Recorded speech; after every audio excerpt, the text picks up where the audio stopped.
Gracias por estar aquí. Vamos a comenzar. Gracias, compañeras.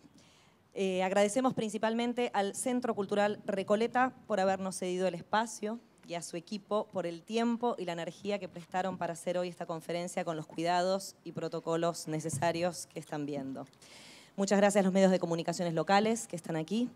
Muito agradecidas também para os meios de comunicação brasileiros que estão aqui também presentes de forma presencial e mandaram os corresponsais para que se saiba e se conheça o que está acontecendo aqui.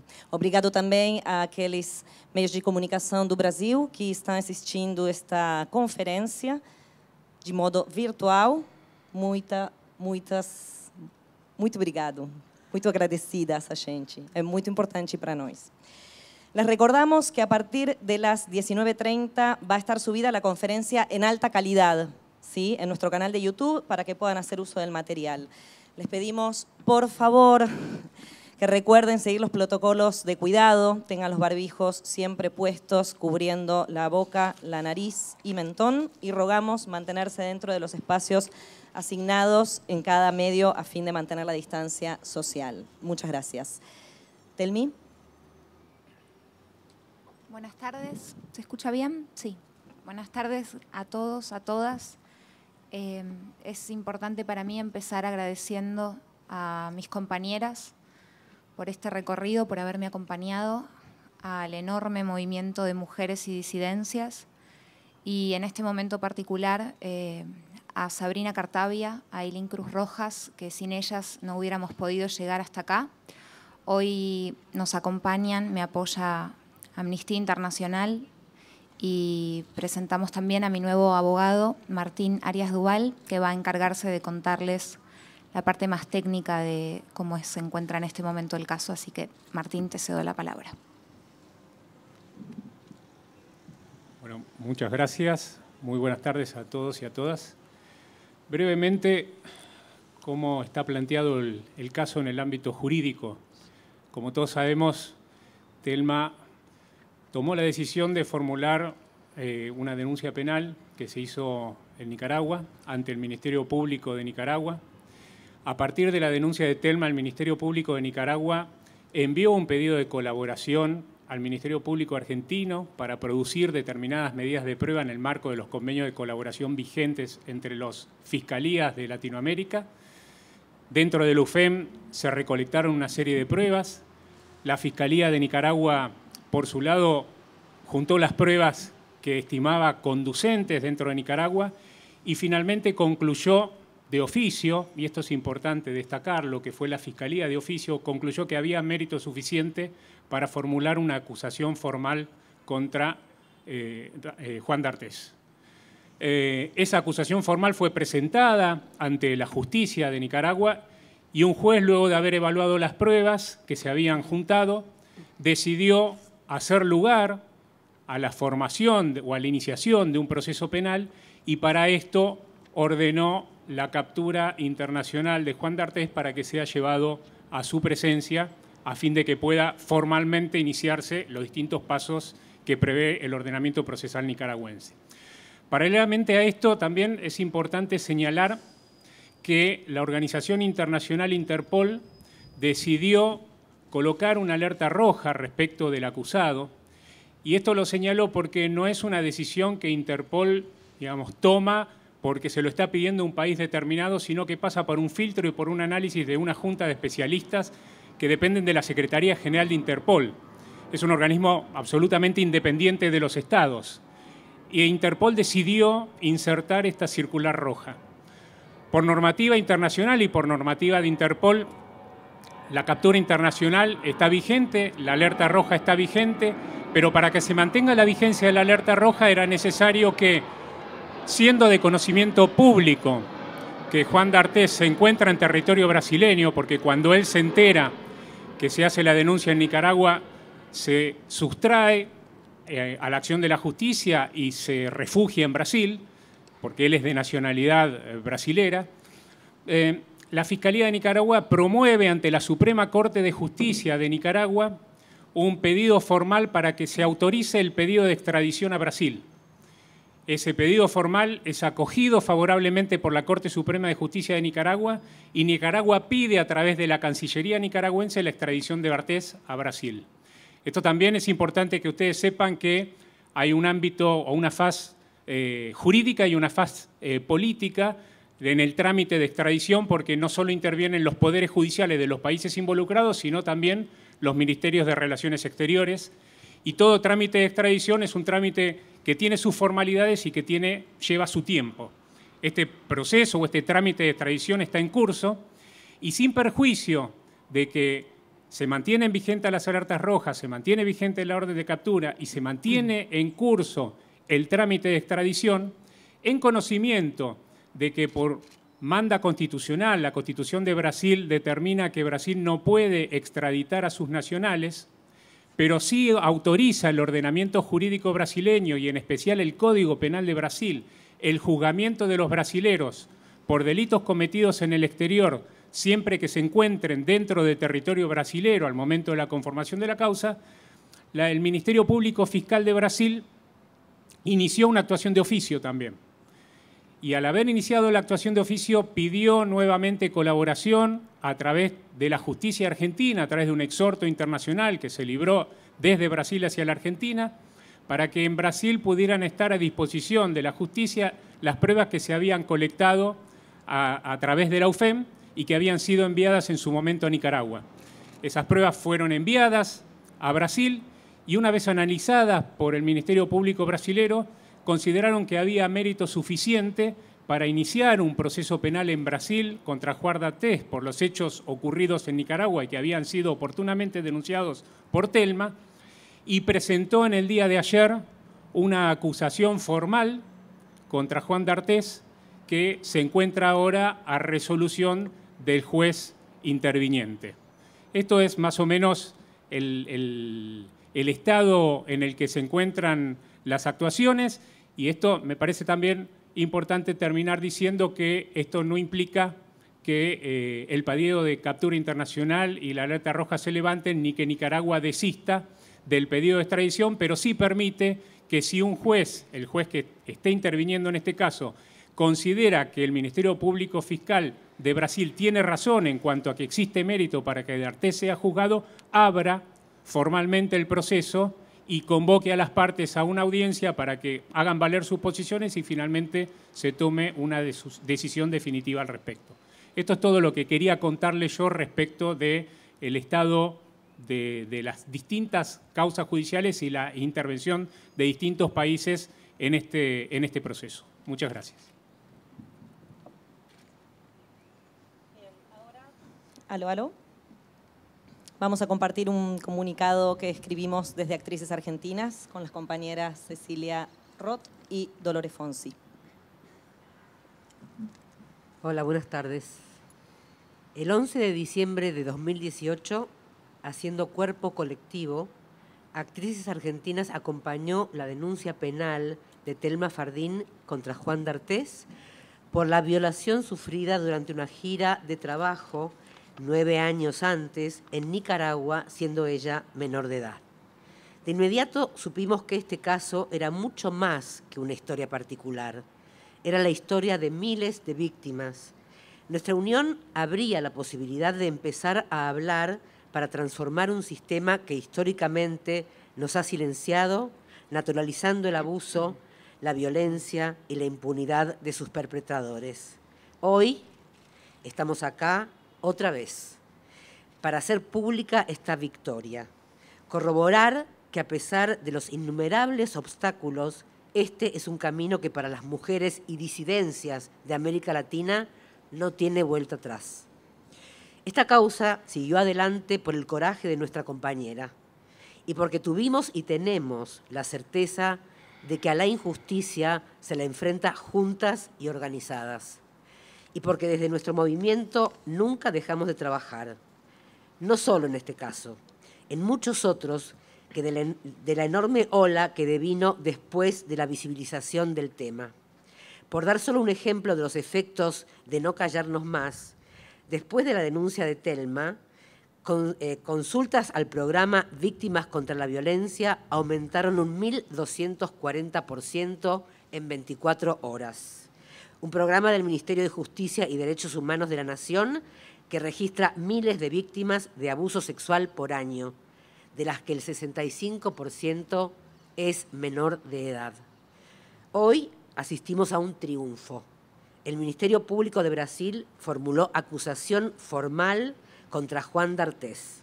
Es decir, 3 ministerios públicos fiscales de países diferentes, Argentina, Nicaragua y Brasil, a donde el denunciado se fugó para eludir su responsabilidad, consideraron que las pruebas presentadas y recabadas tienen contundencia suficiente para acusarlo penalmente.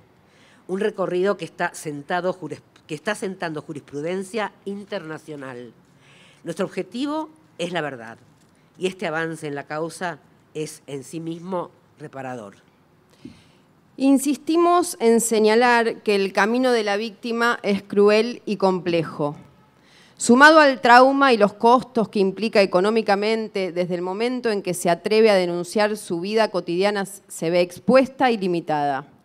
La construcción de la mirada social, fomentada y sostenida por los medios masivos de comunicación, siempre está claramente direccionada hacia ella, a la búsqueda de sus faltas, la disección de su vida privada y la prueba constante de lo que una buena víctima debe ser.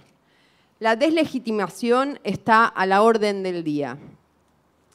Es ya ineludible e imperiosa una reforma judicial con perspectiva de género para que ninguna víctima sea sometida a declarar 6 veces lo mismo, para que su palabra quede ratificada de una sola vez por todos los especialistas que intervienen en el proceso, para que se respete el tiempo de la víctima cuando está comprobado que se tardan años en poder hablar.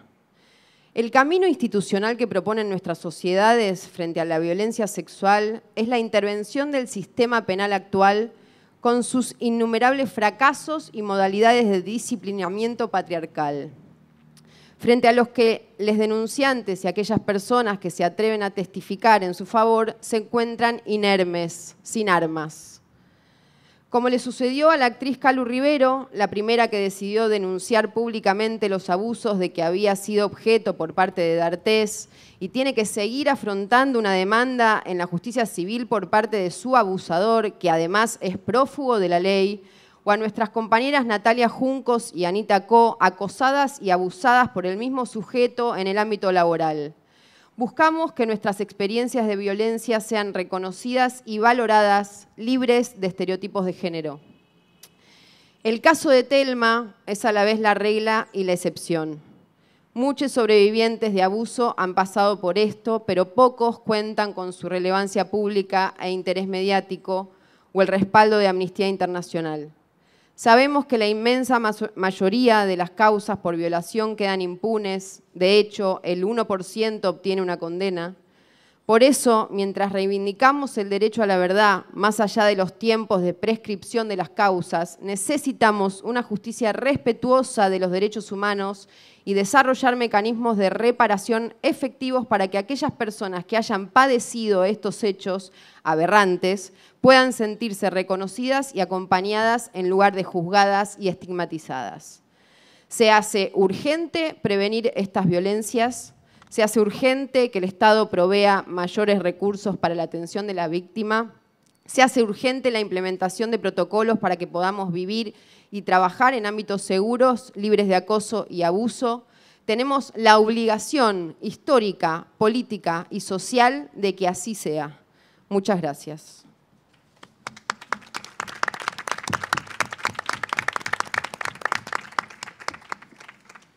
Ahora habla Mariela Belsky, de Amnistía Internacional. Gracias. Buenas tardes. Estamos hoy acá en esta conferencia de prensa desde Amnistía Internacional para acompañar a Telma en este nuevo recorrido para acceder a la justicia en Brasil y reconocer la importancia de que casos como el de Telma no queden en la impunidad y que con ello se envíe un mensaje equivocado de que no hay justicia para las mujeres en Argentina y en el continente. La lucha del movimiento de mujeres en el país fue abriendo las puertas y marcando el camino para que hoy no nos callemos más. El movimiento ha estado en los últimos años a la vanguardia de la reivindicación de los derechos humanos de las mujeres, de la mano del Ni Una Menos, del Me Too, She Decides, Mirá Cómo Nos Ponemos. Y Amnistía Internacional estuvo y está hoy acá como organización de derechos humanos para seguir acompañando esta lucha. El caso de Telma marcó un punto de inflexión en nuestro país y es importante saberlo. Hemos escuchado testimonios en primera persona de mujeres que han reconocido la violencia, han empatizado, se han inspirado y han tomado valor a partir del caso de Telma para denunciar sus propias trayectorias de violencia. La posibilidad de poder hablar de su propia situación, la difusión posterior de las líneas de teléfono de los distintos organismos del gobierno para denunciar y el posicionamiento de la violencia de género como un tema en la agenda pública. Todo esto ha ido marcando en los últimos años un aumento en las denuncias de mujeres que hoy se animan a acudir a la justicia, y Telma tiene mucho que ver en esto. Sin embargo, la relevancia que se le ha dado públicamente al objetivo de terminar con la violencia de género se contrapone con los bajos índices de persecución y juzgamiento que se registran históricamente en los casos de violación a los derechos humanos de las mujeres en Argentina y en la región. La descalificación de los dichos de las mujeres, así como la consideración de que su testimonio no es suficiente para sostener una acusación, el fracaso de las investigaciones y la prescripción de estos delitos son fenómenos que se repiten con preocupación, frecuencia en los tribunales argentinos y latinoamericanos. La falta de credibilidad de los operadores judiciales en la palabra de las víctimas. La falta de expertise y experiencia de la justicia para investigar estos delitos que ocurren justamente en soledad, ocultos, muchas veces al amparo de la intimidad del hogar y que por ello se torna mucho más difícil de probarlos en sede judicial. Vemos frecuentemente cómo jueces y fiscales dedican más esfuerzos a investigar a las víctimas, ya sea citándolas a declarar en repetidas ocasiones, realizándoles el test de fabulación, evaluando si se han resistido lo suficiente a la violencia, procurando construir justificaciones de diversa índole que buscan legitimar la violencia sexual, en lugar de procurar o asegurar otros elementos de prueba. La lucha por la justicia es inagotable y haber llegado ahora a impulsar la investigación y la acusación en Brasil es una víctima en sí misma, independientemente del resultado judicial del caso. Amnistía Internacional lleva 60 años de lucha y hoy refuerza su compromiso de acompañar y luchar contra la violencia de género y contra la impunidad. Es por Telma, pero también es por todas las mujeres y niñas que son víctimas de violencia de género en este país.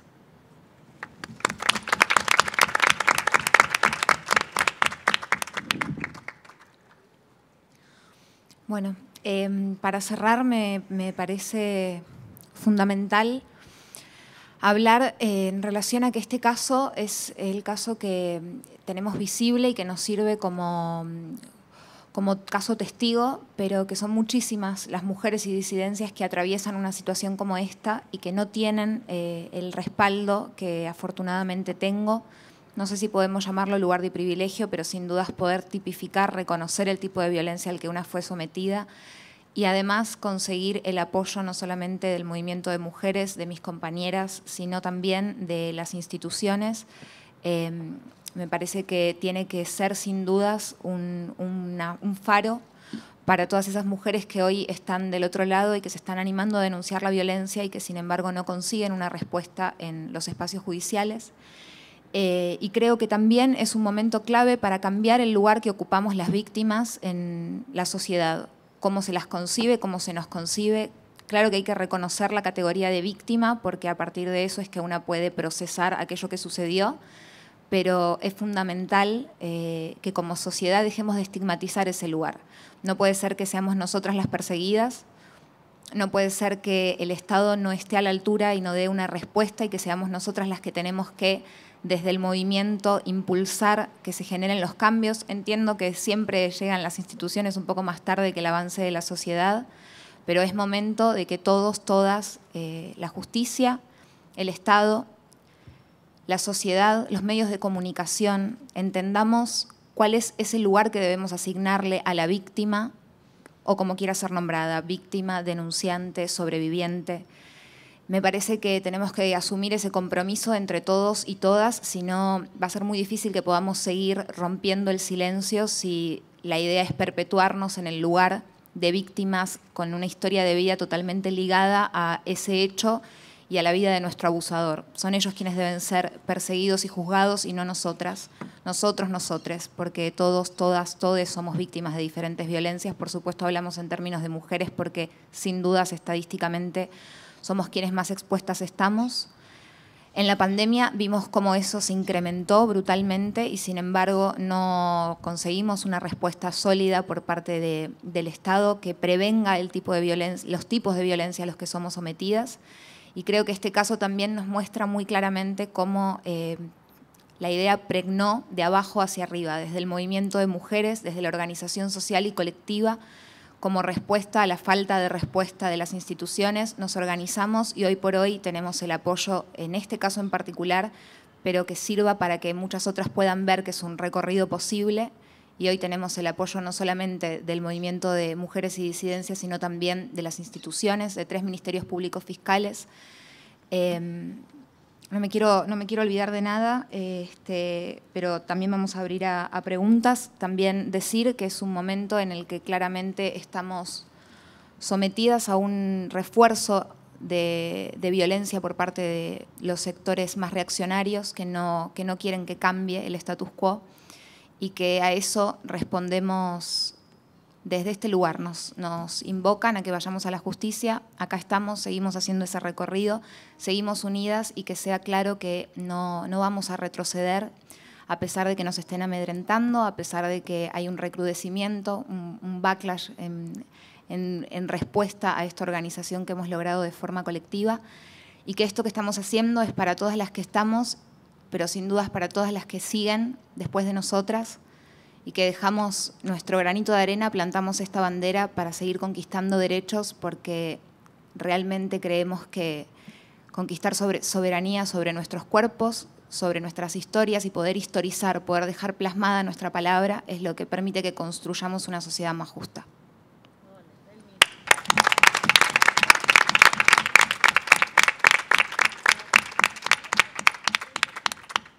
Vamos a dar lugar a 5 preguntas. Los medios de comunicación que quieran preguntar. Tenemos un mic perfecto, sanitizado. Por favor, les pedimos que digan nombre y medio. Sí.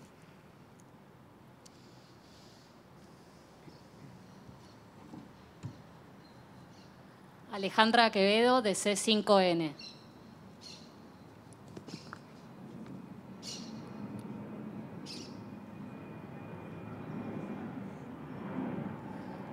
Si hay algún precedente o antecedente que nos sirva para esta causa, es una pregunta para el letrado. A ver, ¿se escucha? Sí. Sí. Me parece que una de las victorias que creo que hay que señalar es que no hay precedente.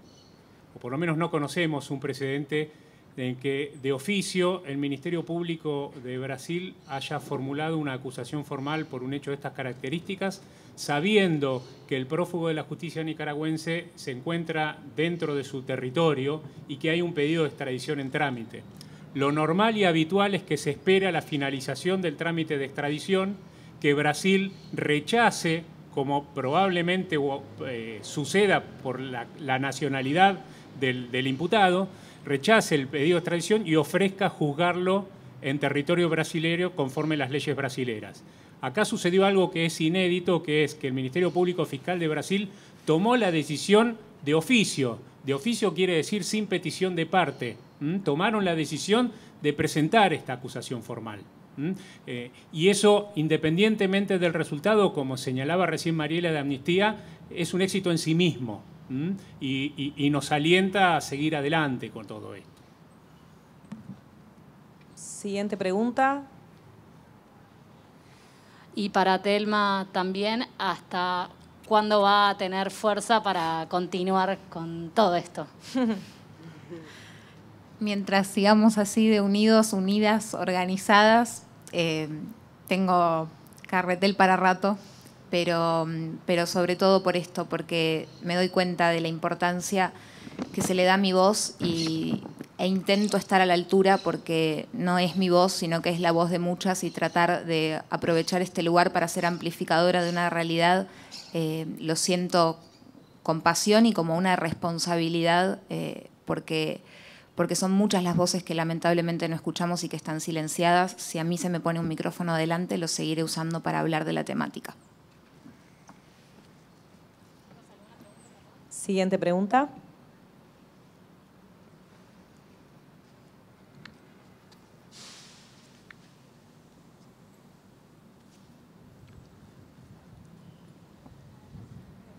Sí, Marina Abiuso, de TN.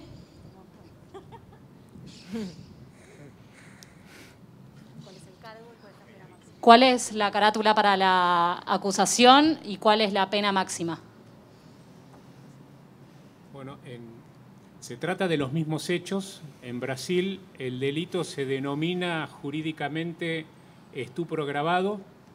Es uno de los delitos que en la doctrina brasilera se califica como delitos hediondos. Quiere decir que es de los delitos más graves que conoce el ordenamiento jurídico de Brasil. Y la pena máxima, en caso de que se haga lugar a la apertura del proceso por esta calificación legal, es de 12 años de prisión.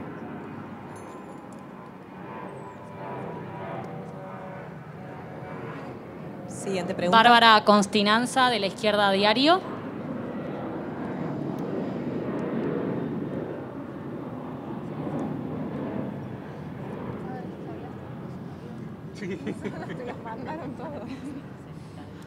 Si las otras víctimas de Juan D'Artés van a estar incluidas en la demanda. Sí.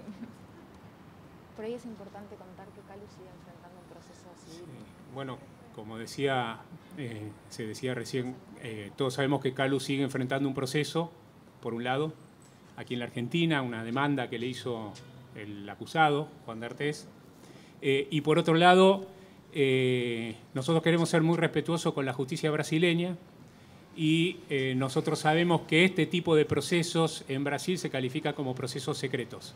Entonces no queremos generar ninguna distorsión y queremos ser absolutamente, como decía, respetuosos, y entonces del contenido de la denuncia, de las pruebas ofrecidas en la denuncia y de algunas cuestiones más vinculadas con el caso en Brasil, les pido que seamos todos comprensivos y que tratemos de ser respetuosos del ordenamiento jurídico de nuestro país vecino, porque queremos que esto se resuelva como corresponde, en el marco de la ley y de la Constitución, en este caso de Brasil, ¿no es cierto? ¿Alguna pregunta más?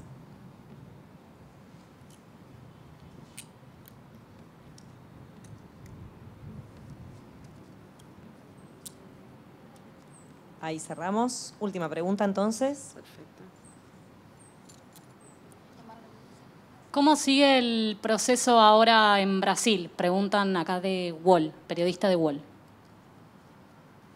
Bueno, la acusación formal fue presentada ayer y nosotros fuimos notificados formalmente de esa presentación.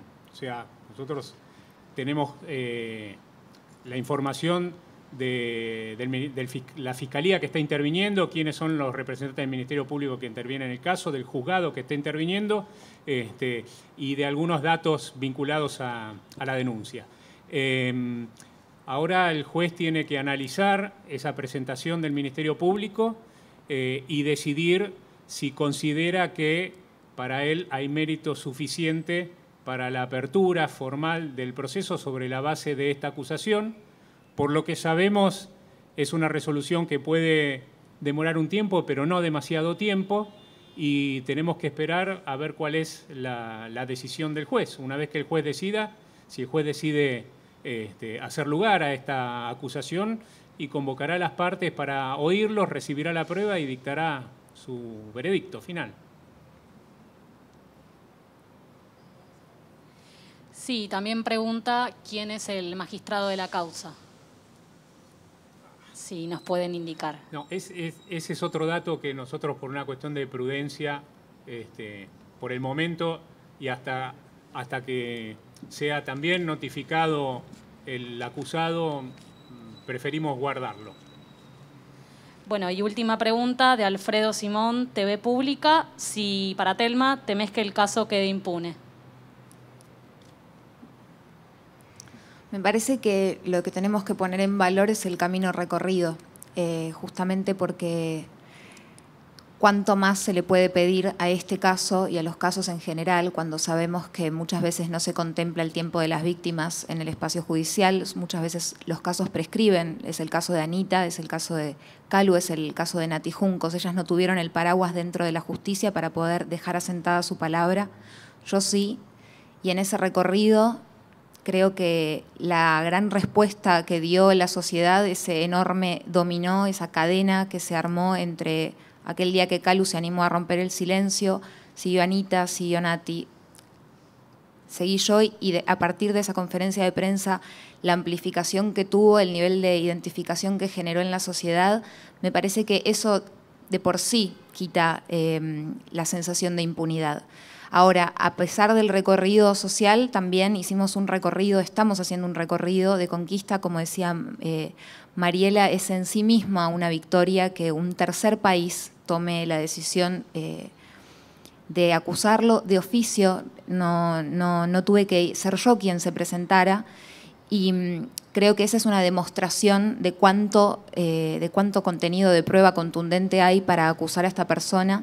Entonces, me parece que tenemos que lograr sacar la sensación de impunidad y recordar que además él sigue con un pedido de captura de Interpol, está prófugo de la justicia, está escondido, no puede cruzar una frontera. Eso no se cae a pesar de lo que decida o no el juez de Brasil.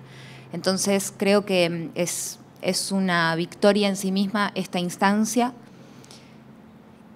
Y creo también que tenemos que construir otras formas de quitar impunidad, porque si la vida de las víctimas, si nuestra sanación está en las manos de lo que decide un juez que muchas veces no tiene perspectiva de género, puede ser muy delicado para muchas mujeres. Entonces, la sanación creo que la estamos construyendo desde este lugar, la sensación de quitar impunidad la estamos construyendo desde este lugar colectivo y también seguimos dando la batalla en lo legal, por supuesto. Bueno, muchas gracias por estar acá. Valiente Telma.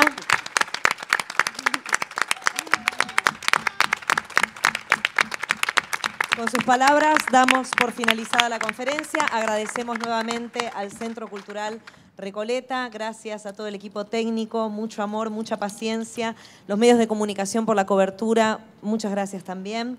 Le recordamos nuevamente que la conferencia va a estar completa, estará subida en alta calidad a las 19:30 horas en nuestro canal de YouTube de Actrices Argentinas.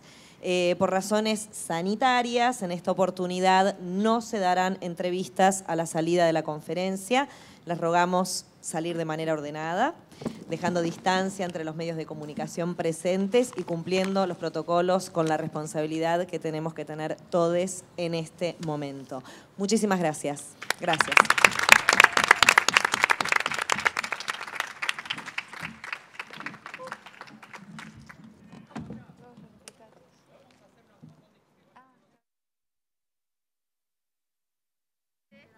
La mesa, ¿no? Ay, te amo.